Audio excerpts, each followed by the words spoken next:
지구에서 멀리 100만 마일 떨어진 곳, 자신의 태양 차폐의 영구 그림자 속에 떠 있는 한 기계가 조용히 우주가 어떻게 시작되었는지에 대한 우리가 만들어 온 이야기를 해체하고 있다. 제임스 웹 우주 망원경은 지구를 돌지 않는다. 그것은 라그랑지이라고 불리는 중력 균형 지점의 궤도를 돌고 있는데, 이 위치는 지구와 태양의 결합된 중력이 우주를 안정적이고 차갑게, 그리고 방해받지 않도록 유지하는 곳이다. 그 거울은 6.5m 폭으로 금으로 코팅되어 있다. 두께는 48.25 나노미터로 대략 인간의 머리카락보다 1000배 가깝게 얇다. 금이 적외선을 반사하는 효율이 다른 어떤 재료와도 비교할 수 없기 때문에 선택된 것이다. 태양을 마주하는 면의 온도는 80도 이상에 이른다. 그림자 쪽, 즉 기기가 위치한 곳의 온도는 마이너스 233도까지 떨어진다. 그렇게 차가운 이유는 찾고자 하는 빛이 130억 년 이상 여행했기 때문이다.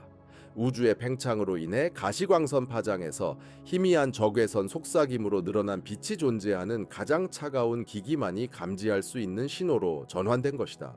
시작하기 전에 만약 친절하게도 좋아요와 구독 버튼을 눌러주신다면 세상에 큰 의미가 될 것입니다. 작은 행동이지만 여러분의 지원이 이 작은 우주를 계속 살아있게 하는 깊은 감사의 마음입니다. 제임스 웹 우주 망원경이 인간의 눈에 완전히 검게 보이는 하늘의 영역을 응시할 때 그것은 아무것도 찾기 위해서가 아니다. 그것은 기다리고 있다. 우주가 아직 어린 시절이던 때 그 빛을 떠난 광자를 기다리고 있다. 이 광자들은 우주가 팽창하는 동안 오랜 시간 여행해 왔기 때문에 망원경의 거울에 도착할 때쯤이면 태양조차 존재하지 않았던 시기의 정보를 담고 있다. 은하수조차 아직 형성되지 않았으며 언젠가 지구가 될 원자들은 아직 태어나지 않은 별의 핵 속에 흩어져 있었다. 각 광자는 시간의 캡슐이다. 각각은 파장에 암호화된 시간 표식을 지니고 있다.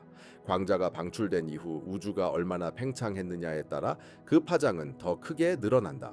이 현상을 적색 편의, 레드시프트라고 부른다. 그리고 적색 편의는 단순히 거리의 척도가 아니다. 시간의 척도이기도 하다. 우주를 더 멀리 바라보는 것은 과거를 더 깊이 들여다보는 것이다. 그리고 제임스 웹 우주 망원경은 지금까지 존재했던 것보다 더 깊이 들여다보도록 만들어졌다. 그곳에서 발견한 것은 누구도 예상치 못한 것이었다. 수십 년 동안 우주론의 표준 모델은 초기 우주에 관한 명확하고 우아한 이야기를 전해주었다. 빅뱅 이후 우주는 팽창했고 온도는 떨어졌으며 물질은 거의 완벽하게 균일한 수소와 헬륨의 바다를 이루며 퍼져 있었다. 그 원시가스의 밀도의 미세한 불규칙성은 존재의 첫 조각인 양자 요동에 의해 새겨졌고 이들은 이후 모든 것의 씨앗이 되었다. 하지만 중력은 인내심이 있다. 약 6대 1로 일반 물질보다 무거운 보이지 않는 골격인 암흑 물질은 이러한 씨앗 주변에 서서히 축적되기 시작했고 수억 년에 걸쳐 점차 병합과 축적을 통해 홀을 형성하며 성장했다. 이 암흑 물질의 홀들이 충분히 커진 후에야 일반 가스가 그 안으로 떨어지고 냉각되며 압축되어 최초의 별이 타오를 수 있었다. 최초의 은하는 작고 희미하며 연약하고 원시적인 수백만 개의 별들로 구성된 집단이었고 아직 너무 덥고 희박하며 너무 어리기 때문에 큰 것이 존재하기 힘든 우주에서 버티기 위해 고군분투하는 모습이었다. 제임스 웹 우주 망원경은 그 연약한 시작을 찾기 위해 만들어졌지만 대신 우주의 최초 오역에서 7억 년 사이에 존재하는 괴물들을 발견했다. 표준 모델이 거의 텅 빈 시기로 예측했던 그 시기에 이미 거대한 은하들이 존재하고 있었다. 일부는 수억, 심지어 수십억 태양 질량의 별들을 포함하는 완전히 조립된 시스템이었다. 2023년 2월 호주 스윈버른 공과대학교의 에보 래퍼가 이끄는 국제연구팀은 네이처 저널에 제임스 웹 망원경의 첫 딥필드 이미지에서 발견된 6개의 후보 은에 관한 연구를 발표했다. 각각은 우주가 현재 나이의 3%밖에 되지 않던 시기에 존재했으며 현대 은하수와 거의 같은 수의 별을 담고 있었다. 138억 년이 지난 후에야 스스로 형성될 수 있었던 은하들이 그보다 훨씬 빠른 약 5억 년 만에 만들어진 것이다. 콜로라도 대학교 볼더에 소속된 천체 물리학자 에리카 넬슨은 이 발견을 우주 전체의 불신을 담아내는 말로 표현했다. 그녀는 초기 우주가 그렇게 빨리 스스로 조직될 것이라고 기대하지 않았다. 이 은하들은 형성할 시간이 없었을 것이다 라고 말했다. 그녀의 동료인 펜실베이니아 주립대학교의 쥘 리언은 훨씬 더 직설적으로 말했다. 그는 우주가 지금의 나이의 3%일 때 우리가 찾은 은하 후보들이 바로 우리 은하만큼이나 거대했다. 며 깜짝 놀랐다. 문제는 단지 은하들이 크다는 것만이 아니었다. 수학적으로 그것들이 존재할 수 없다는 것이 문제였다. 은하를 만드는 것은 단일 사건이 아니다. 연속적인 과정이다. 먼저 암흑 물질이 축적되어야 하고 그 다음 가스가 암흑 물질에 홀로 떨어져야 하며 그 가스는 냉각되어야 하고 이는 시간이 필요하다. 왜냐하면 뜨거운 가스는 압축을 저항하기 때문이다. 그 후 냉각된 가스는 핵융합을 일으킬 만큼 밀집된 덩어리로 붕괴되어야 하며 최초의 별이 형성되고 연료를 태우고 죽으며 주변 가스에 탄소, 산소, 질소와 같은 무거운 원소를 씨앗으로 남긴다. 그 후 그 풍부한 가스에서 두 번째 별 세대가 형성되어야 한다. 각 단계는 건너뛸 수 없는 시간표를 요구하며 이전 단계에 의존한다. 기초를 다지기 전에 초고층 건물을 세울 수 없듯이 초기 우주는 기초를 다지고 있었어야 했지만 제임스 웹은 이미 하이층 건물들을 발견했다. 연구자들은 처음에 이 물체들을 우주 파괴자라고 불렀다. 이는 그들이 실제로 우주를 파괴했기 때문이 아니라 그 존재가 표준 우주론 모델의 수학적 한계까지 긴장시키기 때문이다. 람다시 DM에 따르면 당시 우주에 존재하던 일반 물질의 총량과 중력을 이용해 별을 형성하는 최대 속도를 합쳐도 이렇게 빠른 시간 내에 이 질량의 은하를 만들어내기에 충분하지 않았어야 했다.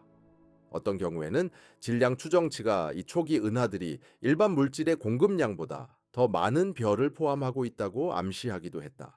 방정식은 맞지 않았다. 시간표에 문제가 있거나 방정식에 문제가 있거나 또는 둘 다 문제였다.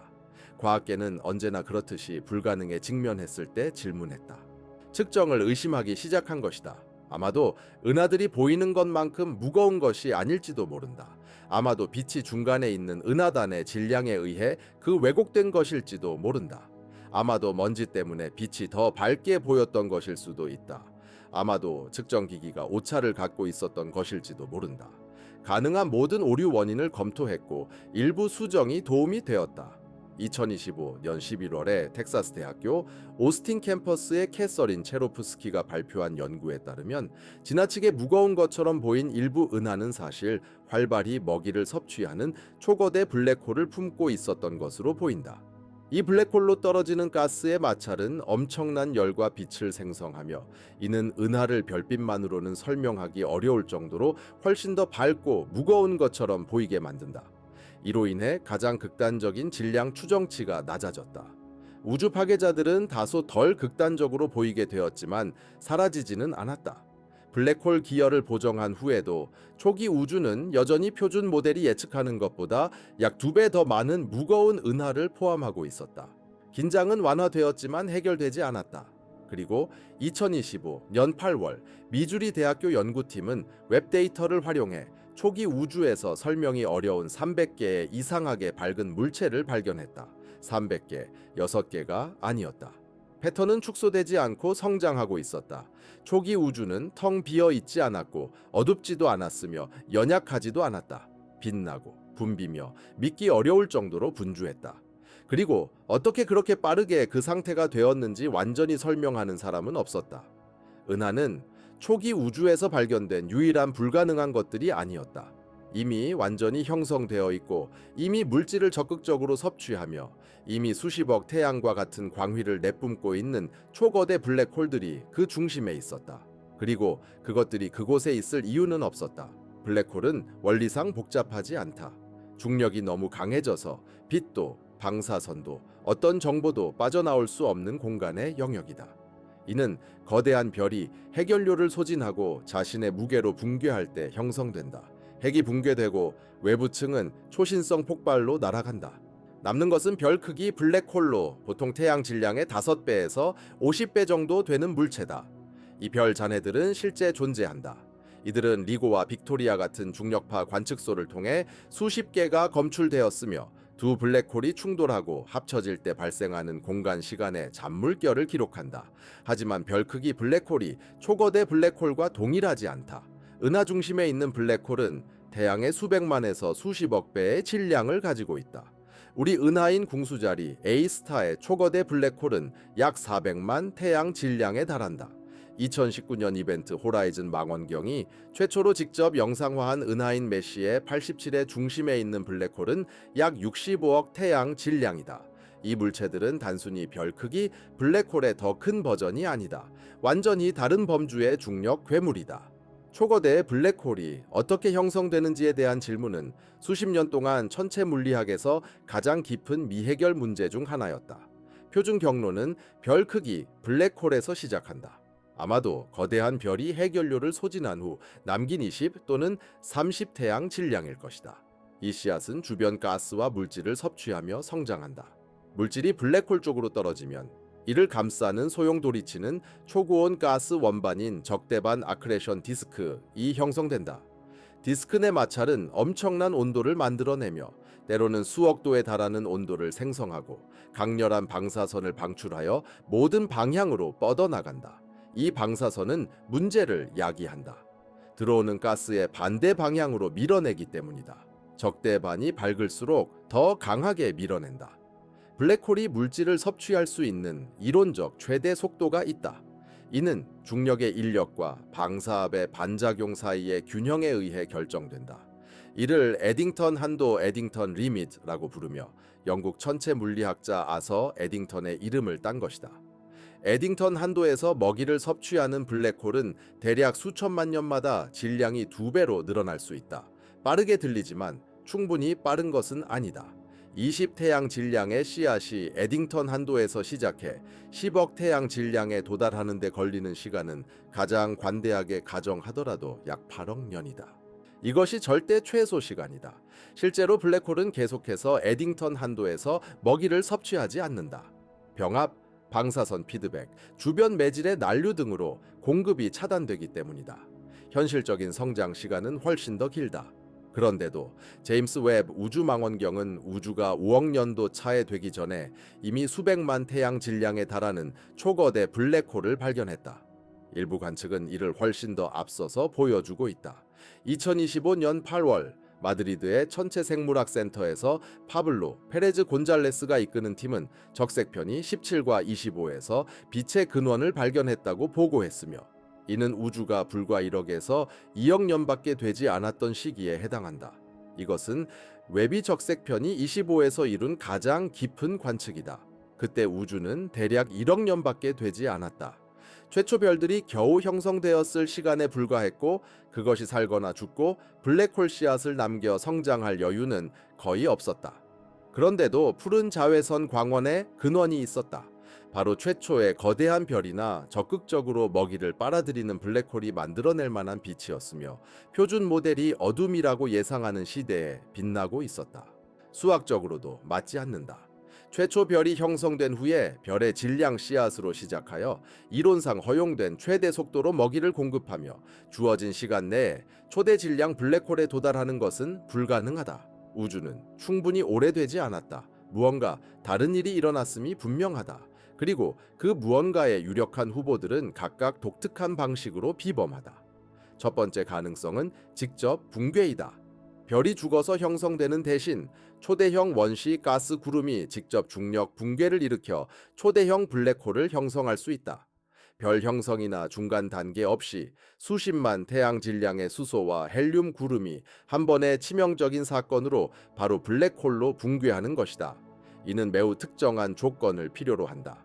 가스 구름은 작은 덩어리로 쪼개어지지 않도록 충분히 따뜻해야 하며 그 대신 하나의 덩어리로 붕괴해야 한다. 인근의 자외선 방사선이 이 가열을 제공할 수 있는데 이는 가스가 냉각되어 쪼개어지는 것을 방지한다. 조건이 맞으면 구름은 전체가 붕괴되어 만에서 10만 태양 질량의 거대한 씨앗 블랙홀을 다닐 사건으로 만들어낸다. 이보다 훨씬 큰 출발점에서 5억 년 내에 10억 태양 질량에 도달하는 것도 수학적으로 가능해지지만 여전히 도전적이다. 두 번째 가능성은 최초 세대 별 자체에 관한 것이다. 우주에서 처음 형성된 별들인 3세대 별은 오늘날 우리가 보는 별들과는 근본적으로 달랐을 것으로 믿어진다. 이들은 무거운 원소가 없는 순수 수소와 헬륨만으로 형성되어 가스가 냉각되고 쪼개어지기 어렵다. 효율적인 냉각이 없으면 이 별들이 형성된 가스 구름은 거대하게 유지되어 수백 또는 수천 태양 질량에 달하는 별들을 만들어냈을 수 있다. 이들 초거대 별이 연료를 소모하고 붕괴하면 현대 별보다 훨씬 큰 블랙홀 씨앗을 남겼을 것이다. 수백 태양 질량의 씨앗은 성장 일정에 중요한 유리한 출발점이 되어 이용 가능한 시간 내에 초거대 규모에 도달할 가능성이 있다. 세 번째 가능성은 빠른 병합이다.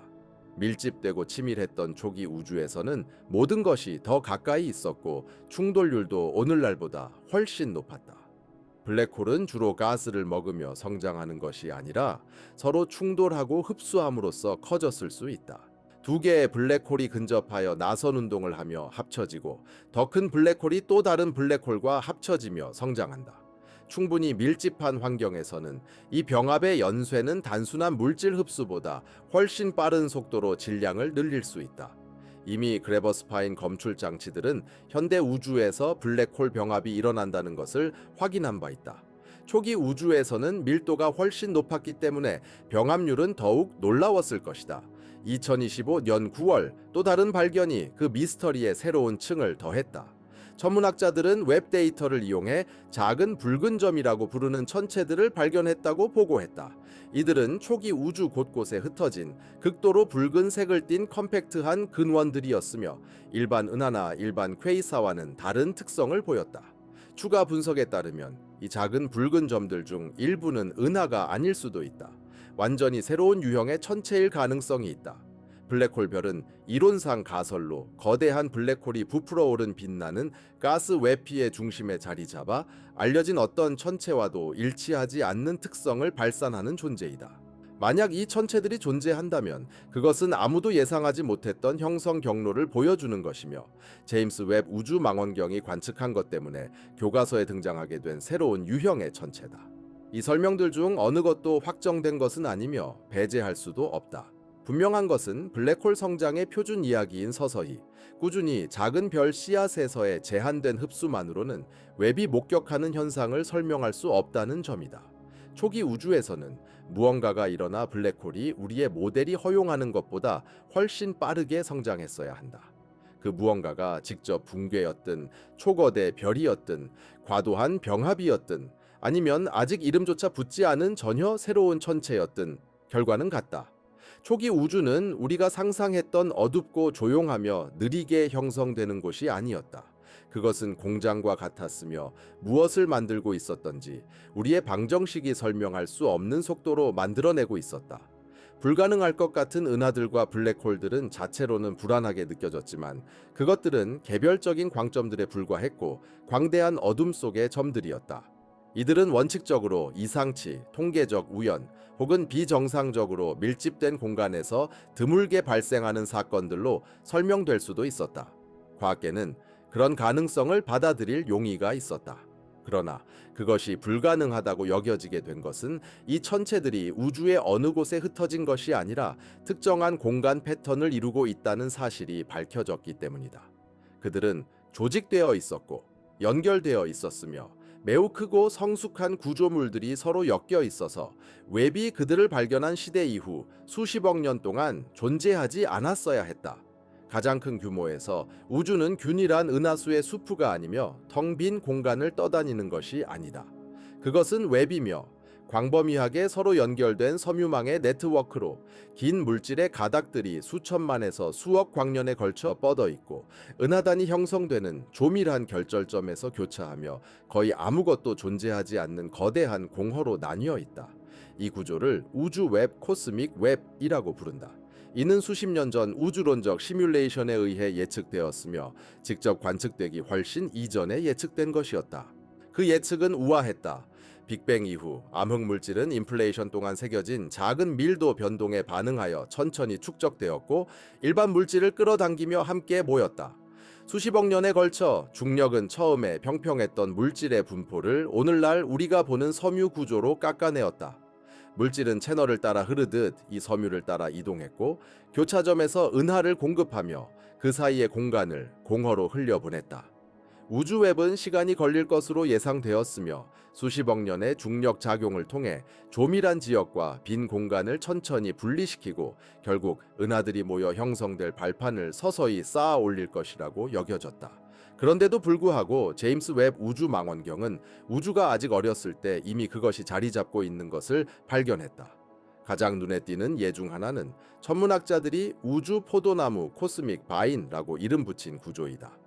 웹 데이터에서 발견된 이 구조는 1300만 광년 이상에 걸친 20개가 넘는 밀집된 은하들로 구성된 연속체로 우주가 단 몇 억 년밖에 되지 않았던 시점에 존재했다. 그러나 그 규모와 조직화는 현대 우주에서 10억 년이 넘는 시간 동안 발전해 온 것과 비교할 때 매우 인상적이었다. 우주 포도나무 내의 여러 가장 큰 은하들은 이미 별 형성을 멈춘 상태였다. 이들은 새로운 별을 만들기 위해 필요한 가스를 다 쐰거나 배출했기 때문이다. 이를 쿼칭 큐엔칭이라고 한다. 현대 우주에서는 대형 은하들이 연료를 다 써버리면서 별 형성을 멈추는 일이 흔하지만 초기 우주에서 조직된 섬유 구조 내에서 멈춘 은하를 찾는 것은 매우 뜻밖의 일이었다. 이는 이 은하들이 빠르게 형성되었을 뿐만 아니라 빠르게 살아갔다는 의미였다.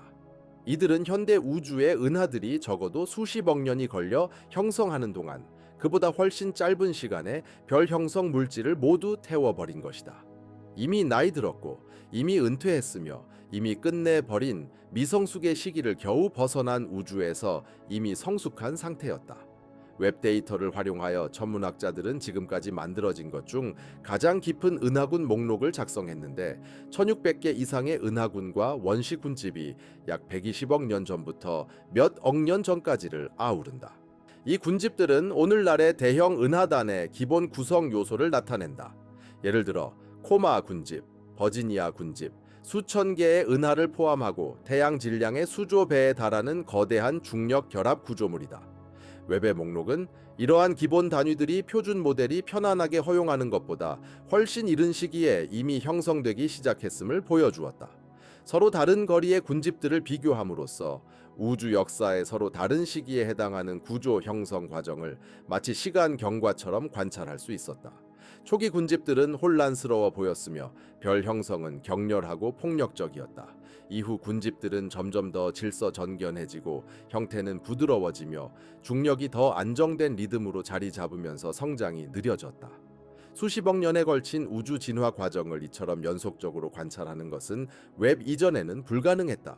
2025년 케임브리지 대학교 연구팀은 웹의 근적외선 카메라 분광기를 사용하여 250개 이상의 젊은 은하들을 분석한 연구를 발표했다. 이들은 은하 내부의 가스 움직임을 연구하여 대부분이 혼란스럽고 덩어리진 시스템임을 발견했으며 이는 우리 은하와 같은 현대 우주의 은하들이 갖는 부드럽고 회전하는 원반에 아직 자리 잡지 않은 상태였다. 초기 우주는 혼란스러웠다. 가스는 격렬한 별 형성, 중력 불안정성, 인접 시스템과의 병합으로 인해 흔들리고 있었다. 은하들은 천천히 스스로 조립하지 않았으며 서로 충돌하고 부서지고 파편들에서 재구성되고 있었다. 케임브리지 팀은 은하들이 점차 혼란스러움에서 질서로 전환하는 과정을 관찰했지만 가장 핵심적인 발견은 그 혼란이 얼마나 일찍 시작됐는가 하는 점이었다. 우주가 겨우 8억 년밖에 안 되었을 때 이미 강한 난류가 존재했고 표준 모델이 아직 거의 존재하지 않을 것이라고 예상하는 시스템에서도 충분한 에너지, 충분한 질량, 충분한 중력 상호작용이 이미 제공되고 있었다. 그리고 그 시점에 거대한 수레바퀴가 있었다. 2025년 초 연구자들은 우주가 처음 20억 년이 되기 전에 존재했던 완전히 형성된 나선 구조를 가진 은하를 발견했다. 이것은 희미한 덩어리가 아니었다. 아름답게 정돈된 나선형 구조였으며 중심 덩어리에서 바깥쪽으로 곡선을 그리며 뻗은 팔을 가진 모습으로 10억 년 이상 걸쳐 발전된 은하들, 예를 들어 우리 은하와 유사한 모습이었다. 거대한 수레바퀴는 거대했다. 혼잡한 우주 공간 내 위치는 다른 은하들과 충돌과 병합을 겪었음을 시사한다. 일반적으로 병합은 나선 구조를 파괴하며 섬세한 팔을 무질서한 타원형으로 만들어버린다. 그런데 이 거대한 수레바퀴가 나선형 형태를 유지한 것은 그것이 비범하게 질서정연한 과정으로 성장했거나 충돌 없이 매끈하게 질량을 축적했거나 또는 우리가 아직 접하지 못한 초기 우주의 은하 성장 메커니즘이 작용했기 때문이다. 스윈버른 공과대학교 연구원인 나니아는 이 발견의 의미를 명확히 포착하였다. 이 은하가 타원형으로 변하지 않았다는 사실은 우리가 접한 적이 없는 은하 성장 방법이 있을 수 있음을 시사합니다. 이는 사소한 관찰이 아닙니다. 이는 우리가 근처 은하들을 연구하면서 유도한 규칙들이 초기 우주에는 적용되지 않을 수도 있다는 의미입니다. 우주는 구조를 형성하는 길이 이미 닫혀 있을 수도 있습니다. 이는 물질이 더 조밀하고 온도가 더 높았던 처음 몇십억 년 동안에만 작동했던 메커니즘이었고 대상들 간의 거리가 더 작았던 시기였습니다. 이 패턴은 모든 방향에서 나온 웹의 관측 장비들이 보여주는 것이며 단일 이상현상이나 몇몇 예외가 아닙니다. 이는 표준 모델이 예측하는 초기 우주와 실제 초기 우주 모습 간의 체계적이고 만연한 불일치입니다. 너무 많은 은하, 너무 거대하고 너무 밝으며 화학적으로 성숙하고 너무 조직적이고 너무 연결되어 있고 너무 빠르게 진화했습니다. 우주웹은 수십억 년이 걸려 만들어질 것으로 예상되던 구조를 이미 만들어졌음을 보여줍니다. 필라멘트는 이미 존재했고 은집들도 이미 형성되고 있었습니다.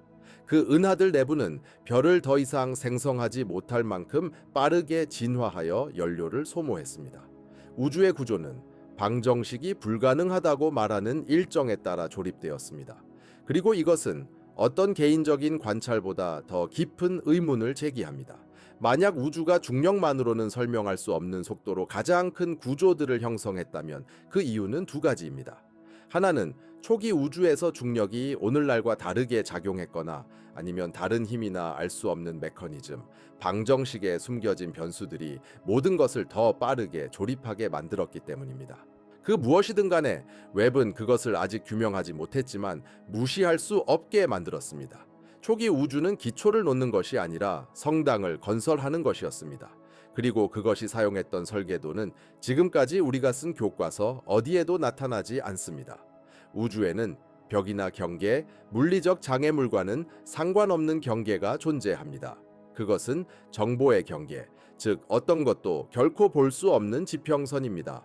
그곳에 아무것도 없기 때문이 아니라 그 지역에서 오는 빛이 우주가 시작된 이후로 우리에게 도달할 시간이 충분하지 않기 때문입니다. 이 경계는 관측 가능한 우주라고 불리며 제임스 웹은 인류 역사상 어느 도구보다도 그에 더 가까이 다가가고 있습니다. 관측 가능한 우주는 모든 방향으로 약 461억 광년의 반경을 갖고 있습니다. 이 숫자는 사람들을 혼란스럽게 만듭니다. 우주가 겨우 138억 년밖에 되지 않았다면 어떻게 460억 광년 떨어진 대상들을 볼 수 있느냐는 질문입니다. 답은 팽창에 있습니다. 먼 은하가 오늘 우리가 감지하는 빛을 방출했을 때 그것은 지금보다 훨씬 우리에 가까웠습니다. 그 빛이 수십억 년 동안 이동하는 동안 우리와 그 은하 사이의 공간은 계속해서 늘어나고 있었습니다. 빛이 제임스 웹의 거울에 도달할 때 그 빛을 방출한 은하는 우주의 팽창 덕분에 수십억 광년 더 멀리 떨어졌습니다. 우리는 그 은하가 지금 어디에 있는지를 보는 것이 아니라 그 은하가 있었던 곳을 보고 있습니다. 그리고 그 위치와 현재 위치 사이의 거리는 빛이 이동하는 동안 계속 커지고 있습니다. 빛은 고정된 거리만을 넘어가는 것이 아니며 달리 말해 늘어나는 러닝머신 위를 달리는 것과 같습니다. 우주 초기에는 팽창이 느렸기 때문에 빛은 꾸준히 진전했습니다.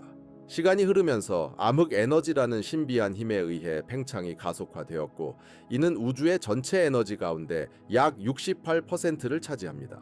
일부 광자는 일찍 출발했기 때문에 러닝머신이 느렸던 시절에 출발하여 우리에게 도달할 수 있었습니다.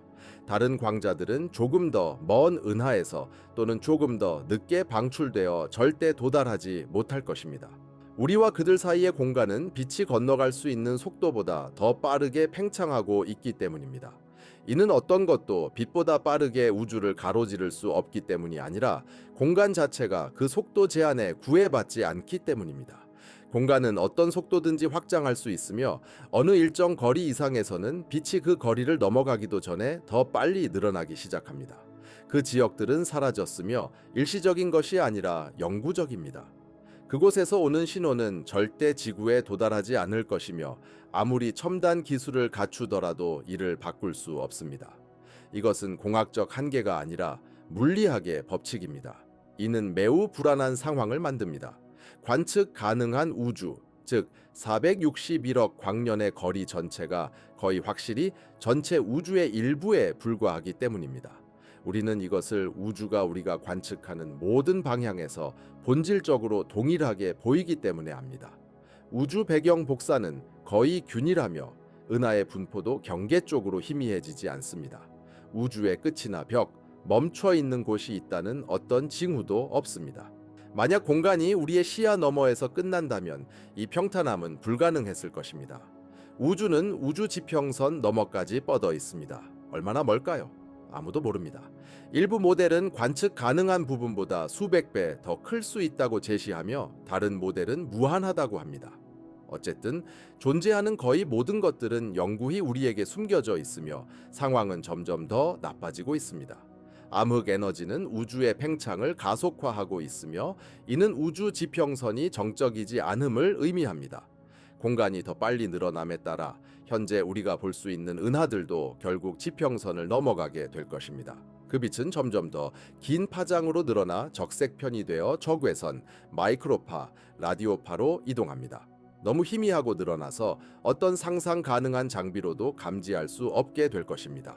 우리의 시각에서는 그 은하들이 점점 느려지고 멈추고 희미해지는 것처럼 보일 것입니다. 그들은 순식간에 사라지지 않으며 수십억 년에 걸쳐 서서히 사그라지고 비어있지 않지만 도달할 수 없는 어둠 속에 녹아들게 될 것입니다. 확장이 현재 속도로 계속된다면 약 1000억 년 후에는 우리 지역의 중력에 묶인 그룹인 은하수 안드로메다 그리고 수십 개의 작은 위성 은하를 제외한 모든 은하들이 우주적 수평선을 넘어설 것이다. 미래의 관측자들, 수십억 년 후에 나타날지도 모르는 문명들은 하늘을 올려다볼 때 자신들의 지역 은하군만을 포함하는 우주를 볼 것이며 주변은 절대적인 어둠으로 둘러싸여 있을 것이다. 그들은 수조계의 다른 은하들이 한때 존재했었다는 사실을 전혀 알 수 없었을 것이다. 우주 배경 복사, 빅뱅의 장황은 길게 늘어나서 감지할 수 없게 되었을 것이며 빅뱅의 흔적은 전혀 남아있지 않다. 그 먼 미래의 문명은 자신들이 볼 수 있는 것에 기초하여 우주 모델을 세우겠지만 그 모델은 치명적으로 잘못된 것이 될 것이다. 그것은 시작도 역사도 없는 공허 속의 작은 정적이고 고립된 은하섬을 묘사할 것이다. 그리고 그들의 관측이 틀릴 이유는 없다. 그들의 도구는 완벽히 작동하며 수학도 흠잡을 데 없을 것이다. 그러나 현실은 그들이 사는 공간의 팽창에 의해 감춰질 것이다. 이것이 바로 우리가 지금 이 시기를 중요하게 여기는 이유다. 오늘날 우주는 아직 충분히 젊고 팽창이 아직 가속화되지 않아 자신의 역사를 지워버릴 만큼 멀리 퍼지지 않았다. 우주 배경 복사는 여전히 감지 가능하며 먼 은하들도 여전히 보이고 팽창 속도 측정도 가능하며 우주 구조망도 여전히 매핑할 수 있다. 불가능해 보이는 은하, 블랙홀, 구조물들을 만들어내는 조건들도 연구할 수 있다. 우리는 관측 가능성의 창에 살고 있다. 우주가 복잡성을 만들어내기에 충분히 오래되었고 아직도 그 증거를 보여줄 만큼 젊은 짧은 우주 시간의 순간이다. 이 창은 영원히 지속되지 않는다. 그리고 제임스 웹 우주 망원경은 이 창을 바라볼 수 있는 가장 강력한 도구다. 그 가장 야심찬 관측 중 하나는 하늘의 한 지역에 초승달 3개를 옆으로 놓은 크기보다 조금 더 큰 영역에 초점을 맞췄다. 수백 시간 동안 수천 개의 개별 노출을 모아 수십억 년 동안 여행한 희미한 적외선 신호를 인내심 있게 수집하였다. 이 이미지들을 합치자 거의 80만 개에 달하는 뚜렷한 은하들이 포함되었다. 대부분의 사람들은 빈 공간이라고 묘사할 만한 하늘의 한 조각의 말이다. 각각은 별이 아니다. 은하다. 각각 수백만, 수십억, 때로는 수조 개의 별을 포함한다. 많은 은하는 행성계도 품고 있으며 많은 은하는 수세기에 걸친 별의 탄생과 소멸로 만들어진 원소들로 풍부하다. 이 이미지를 유명한 허블 울트라 딥필드와 같은 해상도로 보여주기 위해서는 인쇄물이 높이 4m, 너비 4m 이상이어야 한다. 우주의 역사를 보여주는 벽과도 같다. 그리고 이 80만 개의 은하는 모두 관측 가능한 우주 내부에 존재한다. 우리가 볼 수 있는 작은 빛나는 코너일 뿐이며 그 너머의 현실은 어떤 도구나 신호, 광자도 도달하지 못하는 곳으로 뻗어 있다. 웹은 우주의 끝을 보여주지 않았다. 알게 된 것은 접근 가능한 끝이 없으며 오히려 수평선은 우리가 다가갈수록 멀어지고 있다는 것이다. 우주 전체를 보여줄 의무가 없는 팽창에 의해 확장된 수평선이다. 수평선 너머에는 아무것도 없다. 아니다. 더 많다. 더 많은 은하, 더 많은 별, 더 많은 블랙홀, 더 많은 우주 구조망, 더 많은 구조물, 더 많은 역사, 더 많은 현실이 있다. 모두 조용히 펼쳐지고 있으며 결코 광자를 보내지 않고 질문에 답하지 않으며 우리가 그들에 대해 세운 어떤 이론도 확인하거나 부인하지 않을 영역에서 일어난다. 우주는 그 가장 깊은 비밀을 복잡성 속에 숨기지 않고 거리를 통해 잠긴 문 뒤가 아니라 확장하는 공간 뒤에 숨기고 있다. 우리는 제임스 웹 우주 망원경을 우주가 어땠는지 묻기 위해 만들었다. 그 질문은 간단했다. 우주가 어렸을 때는 어땠을까? 답도 간단하리라 기대했다. 작은 은하들, 희미한 별들, 어둡고 조용한 우주가 천천히 깨어나는 모습. 미성숙하고 연약하며 오늘날 우리가 보는 복잡성으로 가는 첫 불확실한 걸음을 내딛는 우주. 우리는 아기 사진을 기대했지만 대신 범죄 현장을 목격했다. 초기 우주는 비어 있지 않았다. 빛나고 있었다. 조용하지 않았다. 폭력적이었다. 처음에 겸손한 구조물이 서서히 만들어지는 것이 아니었다. 이미 수백만, 수십억, 수조 개의 별이 존재하는 은하들로 가득 차 있었고 존재할 자격이 없는 초대형 블랙홀에 의해 구동되고 있었다.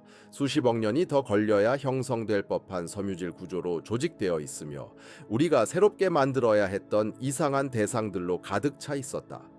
표준 우주론 모델은 이 모든 것을 예측하지 못했다. 방정식은 우주에 시간이 필요하다고 말했다. 하지만 웹은 우주가 기다리지 않는다는 것을 보여줬다.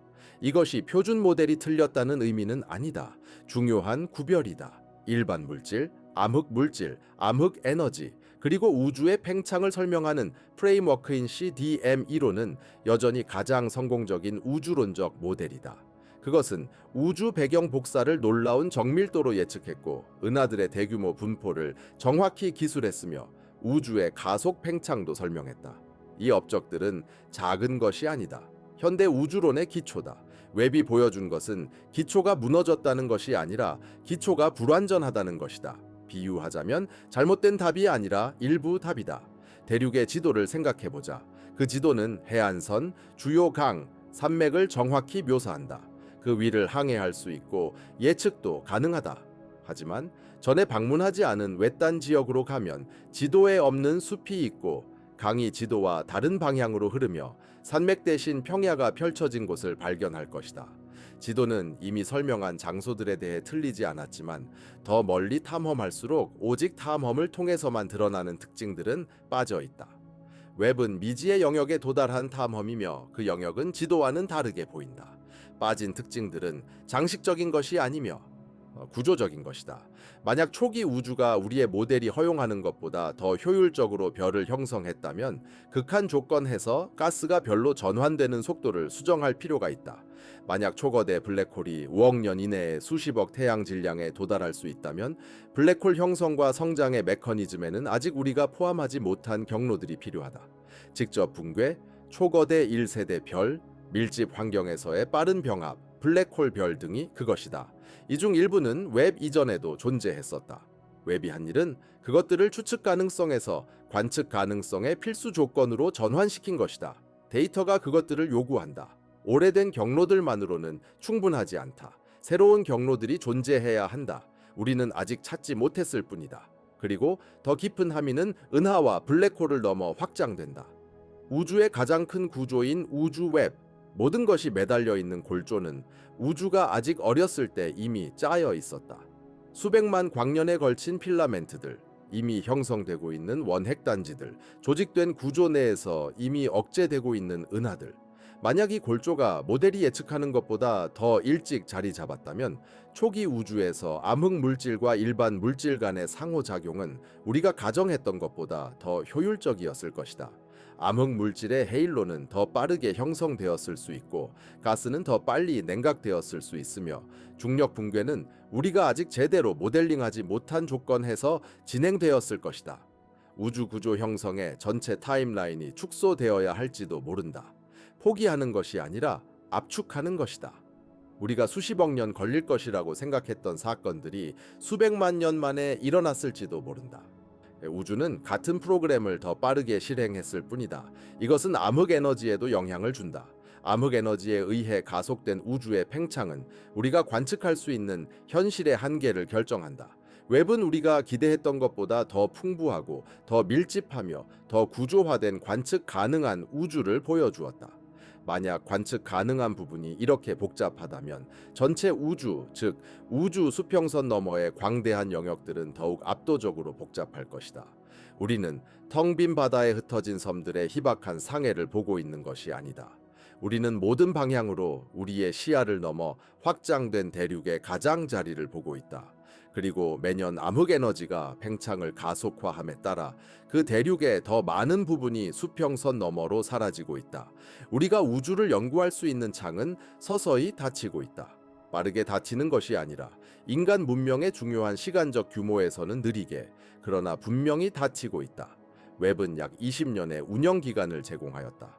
그 적외선 중간 장비의 극저온 냉각재는 결국 소진될 것이다. 근적외선 장비들은 훨씬 더 오랫동안 계속 작동할 수 있지만 그동안 계속해서 더 깊은 우주를 탐사하며 점점 더 이른 시기로 존재했던 것과 그때를 시험하며 접근할 것이다. 그가 하는 모든 관측은 우주에 묻는 질문이다. 그리고 지금까지 모든 답변은 하나였다. 더 많이, 더 이른 시기에, 더 빠르게, 더 크게. 우주는 우리의 기대와 일치하지 않는다. 오히려 그것을 지속적으로 초과하며 측정 오류로 치우칠 수 없는 정도로 크다. 차세대 장비들은 웹이 시작한 것을 기반으로 할 것이다.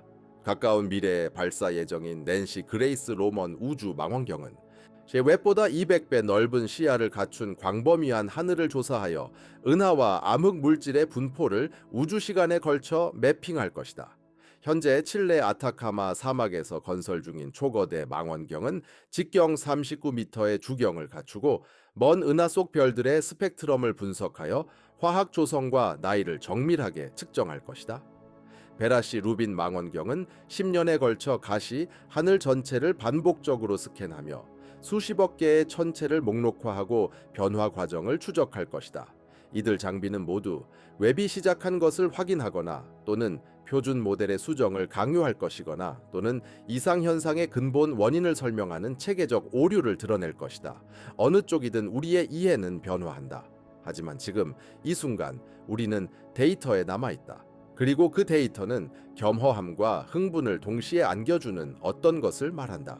우주는 우리의 방정식이 허락하기를 기다리지 않았고 우리의 모델을 참조하기 전에 자신의 첫 은하를 얼마나 빨리 만들어야 하는지 묻지 않았다.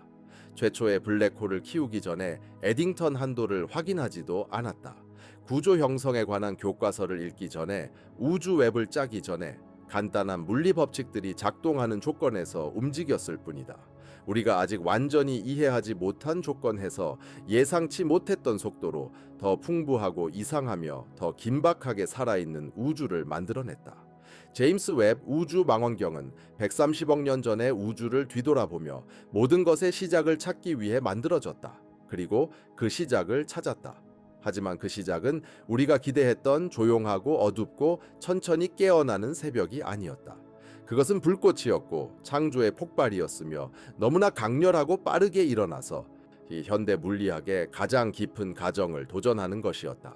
우리는 우주에게 그 유년기를 보여달라고 요청했고 우주는 훨씬 더 불안한 것을 보여주었다. 그것은 시작조차도 첫 몇백만 년 만에 오늘날 존재하는 별들 대부분이 탄생하기 전에 이미 모든 것을 짓고 있었고 경이로운 복잡성의 구조들을 이미 조립하고 있었으며 이미 예측할 수 없는 미래로 달려가고 있었으며 우리의 방정식이 아직 설명하지 못하는 긴급성을 보여주었다. 우주는 기다리지 않는다. 지금까지도 그렇다. 그리고 13억 년 전에 우리에게 보낸 빛이 지금은 지구에서 멀리 떠있는 금도금 거울 위에 하나의 광자씩 도착하며 단 하나의 분명한 메시지를 전한다. 너는 늦었다. 우리는 처음부터 계속 만들어 왔고 너는 이제야 우리가 무엇을 가지고 있는지 보는 법을 배우고 있다.